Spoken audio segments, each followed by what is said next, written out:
Welcome to East Tennessee Pinball. Today I've got this Data East Jurassic Park. Pretty cool game. So this game came in about a week ago. Main complaint was, as Joe would say, it's broke.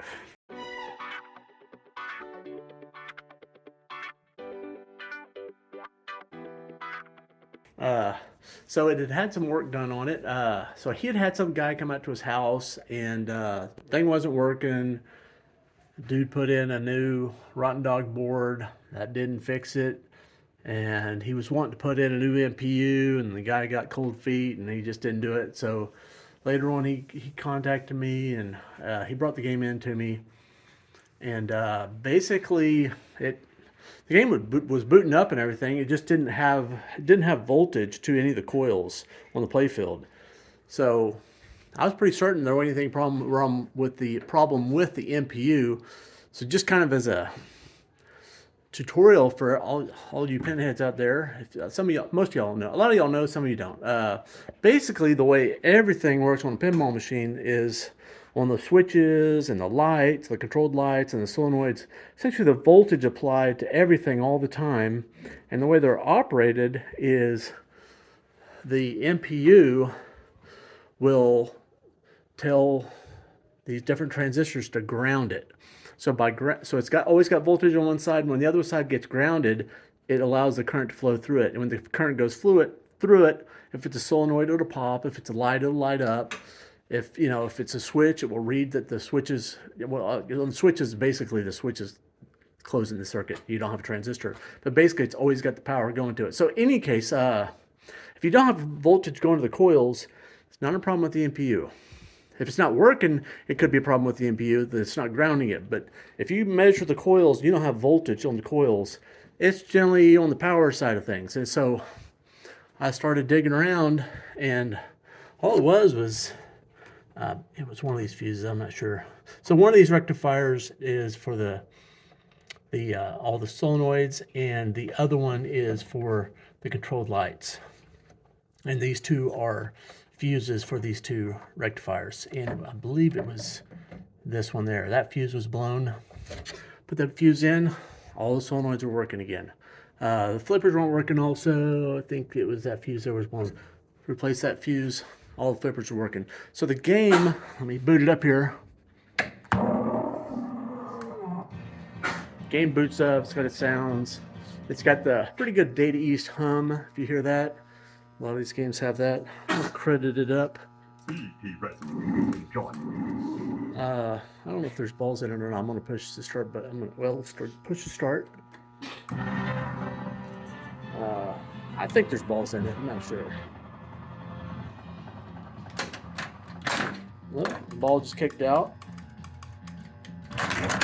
Yeah, so see, it's, quick game, but it's basically the solenoids are working, game's working. Threw another ball out there for me. You basically see things are kind of happening. I mean, obviously it's got some problems here. He said the T-Rex had a problem. It's so when this game first boots up, I'm gonna turn it off. The T-Rex does a self-test. It hits the limit switches and moves around, make sure it's all working. If it doesn't go through that, then it won't work. And I'm guessing the limit switches are not working on the T-Rex. I'm not sure. I haven't gone through it. Gonna do some work on these pop bumpers. They're pretty rough looking. Not gonna do a full tear down on this game. Just kind of wouldn't just call it a shop job. I'd do it just clean with the rag. Tear off a little bit. But I'm gonna rebuild those pop bumpers. As far as this goes, I'm not even sure that this is the old power supply that was replaced by the Rotten Dog. I actually like these original power supplies a lot better than that Rotten Dog that replaces it. Those, I've worked on those, and they're much more difficult to work on than this one. Removing and replacing components on the original board, this board here, is much easier than that one. So my suggestion would be always keep the original power supplies in your game, unless they're just horrible. And this one is not. I mean, it's already had quite a bit of work going to it. I've looked on the back. Those two diodes have been replaced. One of these, I think those are the high voltage regulators. Those two right there, one of those have been replaced. A few other things. You look on the back of it, you can. One of the header pins has been replaced. That's fine. It's still good. Well, I don't know. I don't know what's wrong with it. I'm wondering if maybe, I don't know, if somebody was thinking that this power supply was generating the voltage for the solenoids. It doesn't.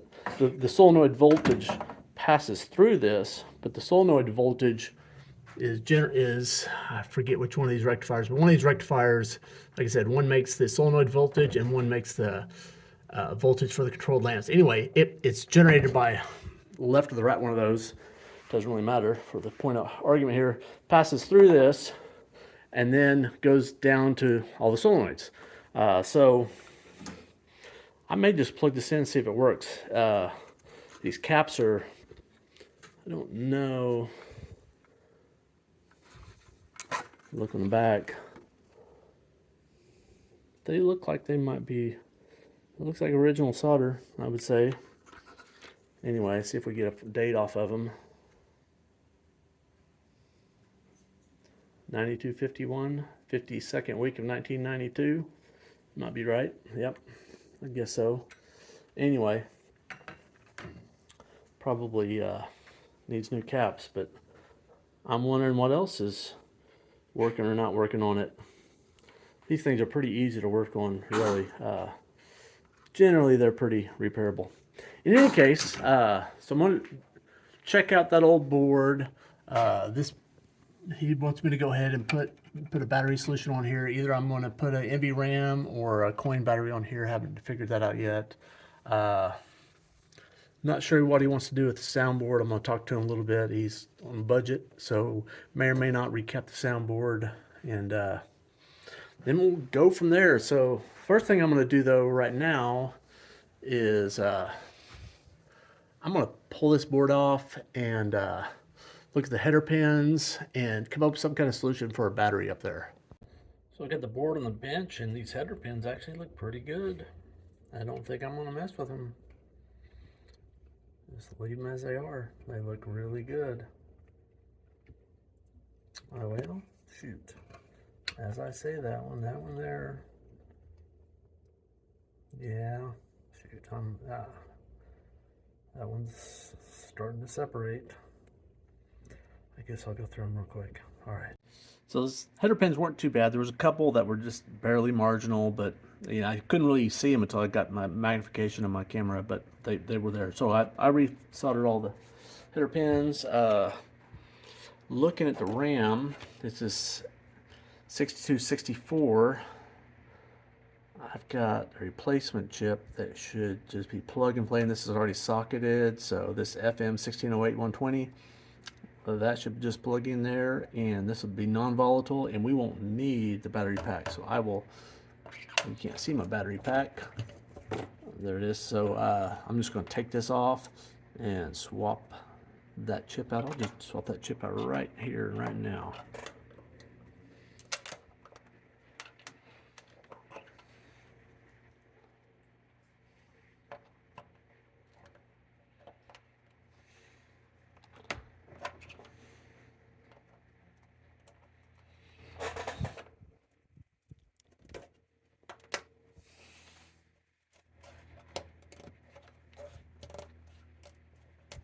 Alright, that's done, and I want to get rid of this thing. Just, it doesn't really need to go, but I don't really see any. So a lot of times there's remnants of corrosion on there. Just get it off the board. It's ugly looking. And somebody, the other thing is, somebody might just decide to put some batteries in there because they think it needs it. So I'm taking it off. All right, so I got the battery pack out of there. You interested? Got the NVRAM in there, so I'm gonna throw it back in the game and just make sure everything boots up and runs after these little minor additions, and then we'll go from there. So we got the board in there. I'm gonna boot it up.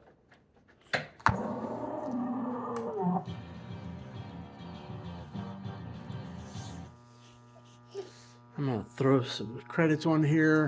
Then I'm gonna turn it off, turn it back on, and see if it keeps the credits. Okay, it's off, turn it back on. Yep, it kept the credits. Okay, so I think our battery or our NVRAM is working here. So, all right, so this game, most of the features are working. This stand up here is getting stuck behind there and staying pressed all the time, so that's going to need fixed. And another problem is the T-Rex. He says, the guy that owns the game, he says it'll work for a while and then it'll get stuck and it'll stop working and then sometimes it'll work. So I'm going to go into the diagnostic menu here, and there's a T-Rex test. Let me turn the overhead lights on. I think if the lights off, you can see the screen a little bit better. Okay, a couple more.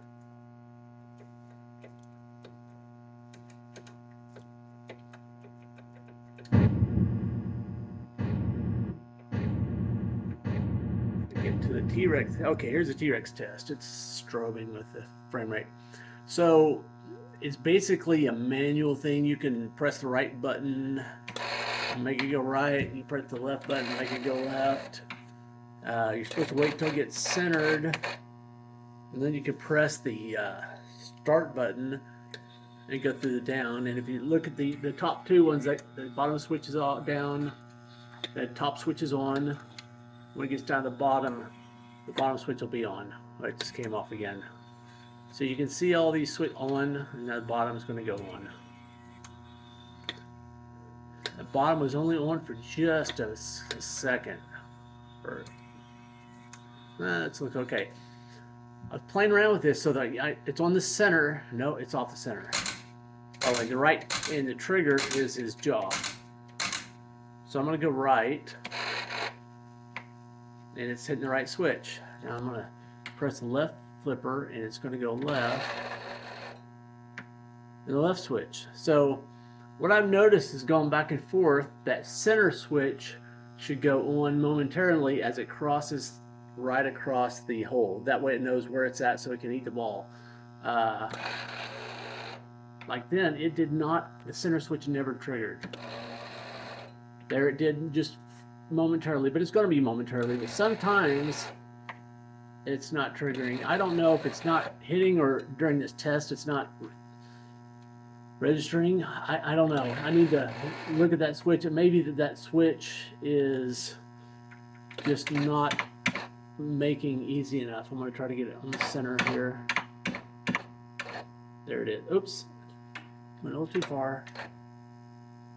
So I'm thinking maybe that it's getting lost because it's not reliably seeing that center switch. I'm going to pull up the play field and see exactly what's happening on that center switch and maybe make it so that whatever hits that switch hits it a little bit better so that it has a wider field of being closed. When that thing's coming back and forth, it's closed for a little bit wider of a period so that it can know where the center is more reliably. So this is the bottom of the play field of the T-Rex. So I'm going to hit the left flipper button, which is going to make the T-Rex go to the left, and you'll see, so there's the center switch. It goes past that, and there's the left switch. Now I'm going to go back to the right. There's the center, and there's the right. So I think what I'm going to do is that center one, it really doesn't hit until it's like very dead center, but that's really, I guess that's what it wants to be. It wants to be dead center. See, like right there, it's on. That is on, center switch is on. Okay, so actually I think it, no.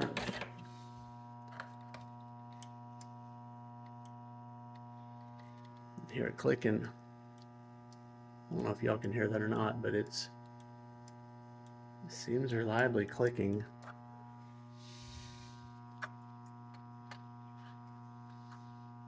There's really no play in this, just not much. Not up and down. I was thinking if I could move that switch just a little bit closer.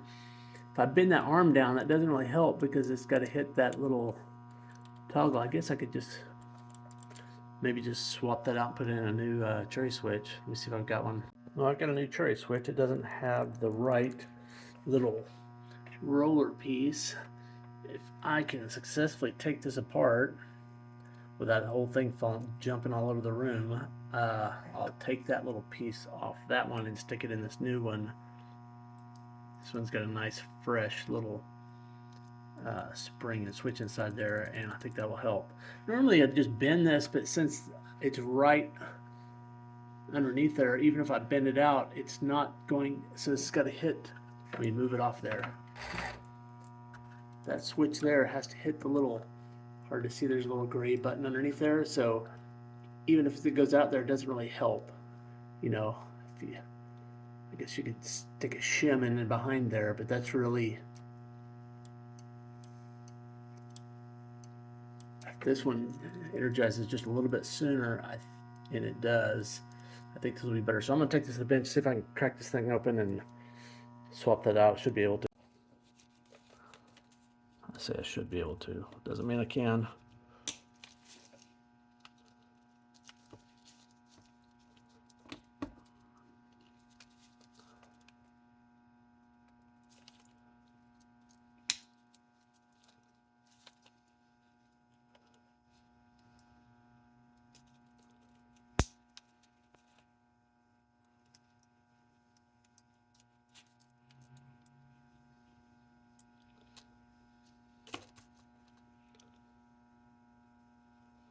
Yeah, so I broke those two little pieces that are pressed in. I guess that was a better way to do it. Try to punch those out, and I already lost a piece. Which way does it go? I guess it goes that way with this, towards the switch up. But basically, I need to take that other one.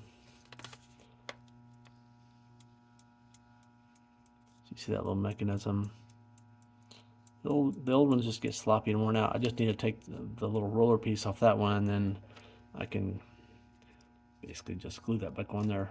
And actually, once it's screwed in, it's going to stay on. So I need to take the old one off and take the little roller piece off of it. Okay, so I got this little roller off the old switch. I'm gonna just stick it in here. And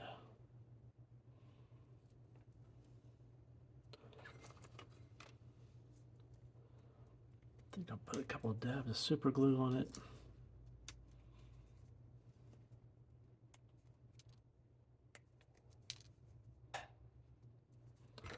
Well, super glue's dried up.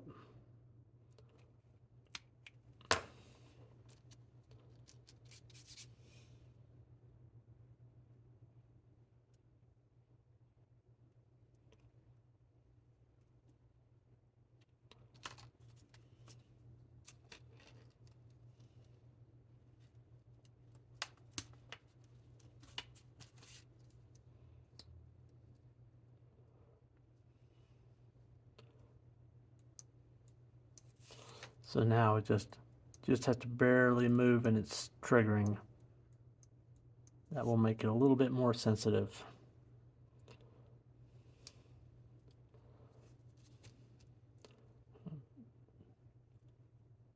I don't want to get so much glue that I get glue in places that glue things shut, but I just want to, this thing's not going to come apart because it's, when it's mounted in the game, it's compressed.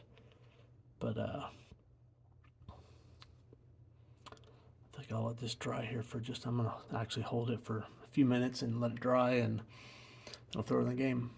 So I got that new switch in there, and you just barely move it and you hear it clicking. So it's a little more sensitive, so I'm gonna go ahead and put it in the T-Rex test and see if it seems more sensitive there too. All right, so I'm in the T-Rex test, and I'm gonna go right. So the right switch is on. We go left, try to get it in the center. Oops, there's the center. Go back to right a little bit. There's one. So it's got a little, I can hit it 2 or 3 little tiny times. There's one. That's, oops, it's just off.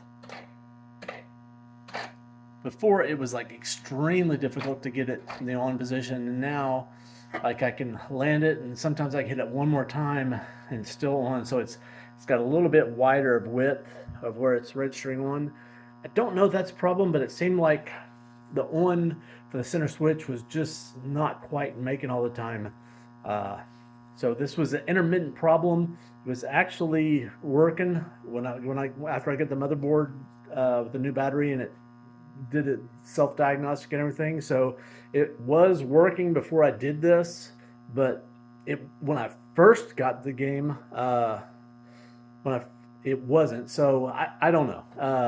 We'll have to play several games and see if it continues to work, and if it does, then I'll feel confident that it's going to keep working. All right, so I'm back at this Jurassic Park. Jane's just about done most of what she's going to do. We didn't do a full shop job on it. The guy was really wanting to kind of keep the budget friendly, and so we still got to take the flippers off and work through those. But she's not fully shopped it, but stripped everything down. Still going to tear down the pop bumpers because they're pretty trash, so they're going to come apart. But she's got it cleaned up best she can without fully tearing it apart, and clean and waxed, new rubbers. The guy wanted LEDs, so we put all the LEDs in there, and a bunch of the bulbs were not working. They were I don't know if they were the originals, but they were really old incandescent bulbs. Put them all in. There's quite a few of them that weren't working. Enough of them that weren't working that I was suspicious that it was a lamp row or a column problem, the lamp matrix row. So what I did was I asked Jane, so this is from the manual, just got the location of all the lamps and just to mark all of them that weren't working. Like that one right there is not working, which corresponds to that mark, and that one's not working, which corresponds to that mark. And each of these have a number on them. And you know, there's not any real obvious pattern to them until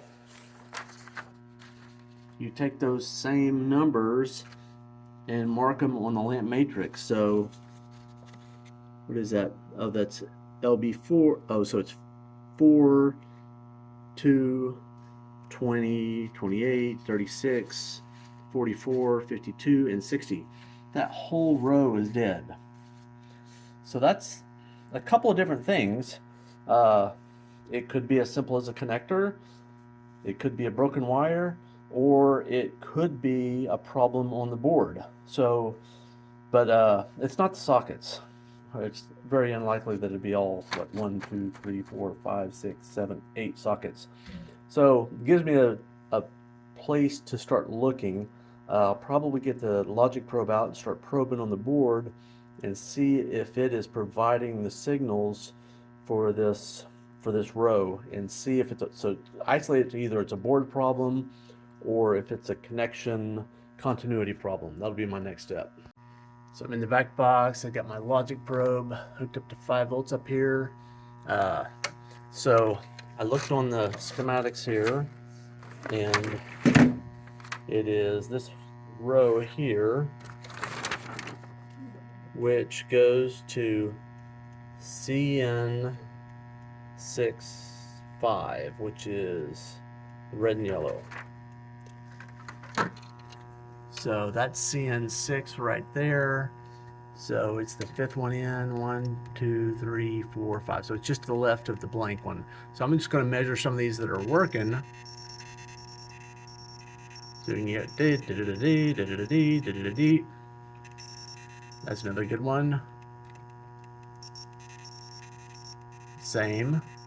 Now this is the one where it's suspect.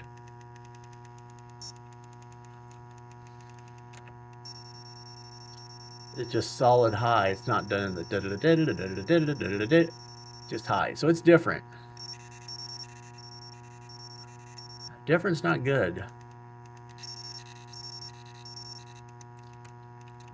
So all the rest of these have that same pattern, except for the one that's not working. So I'm guessing it's going to be a board problem. Just to confirm that, I'm going to go ahead, turn the game off, and unplug this and measure directly on just the header pins, in case something is like shorted down here and it's dragging that down. I would just want to completely isolate the game from this to make sure that the app for sure it's a board problem. So I got the plugs, both of them, the send and receive taken off, and I'm in the lamp test. So everything's pulsing. So I'll send on, look at the columns first. They're all pulsing, just a high pulse.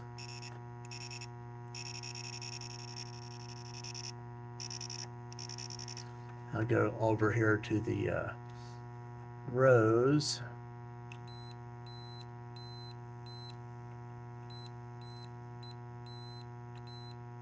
Now this is the one we're suspect. It's actually pulsing, but it's the light's not as bright, and it's dirty sounding. It's not. The light is brighter, and it's crystal clear. It doesn't have all that noise. So something's not quite right, and it's on the board. It's not in the game. So so I'm gonna have to pull the board out and figure out which one of these. It's one of these or one of these feeds that pin, and it could be the transistor, it could be the pre-transistor, or it could be anything else. But it's probably one of these transistors or one of these. I guess it would be these on top of this one. So I don't know. I just have to look at this, or look at the board on the back, just follow the line up and figure out which one it is, and check with the diode, do a diode test first, and go from there. All right, so I got this board on the bench. So this is the pin coming in. It runs over to, this is the big transistor, and this is the pre-transistor that drives it. So I've got this on diode test. I'm going to go ahead and measure some of these adjacent to it. So 0.58, 0.53 looks good. 0.58, 0.53. Let's do it the other way. It should be nothing, nothing, and nothing. Just go 0.78. Wow. 1.2. Oh, well, that's different. 2.6. 1.2. 0.2.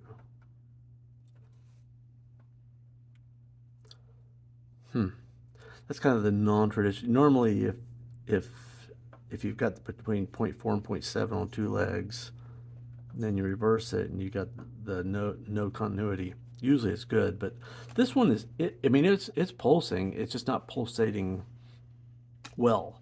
So this difference between these two outside legs and all the rest of them, that might be indicative of this one just not working well enough. We'll check out this other one up here, 0.69, wait, 0.69 and 0.7, 69 and 0.7. We'll reverse them.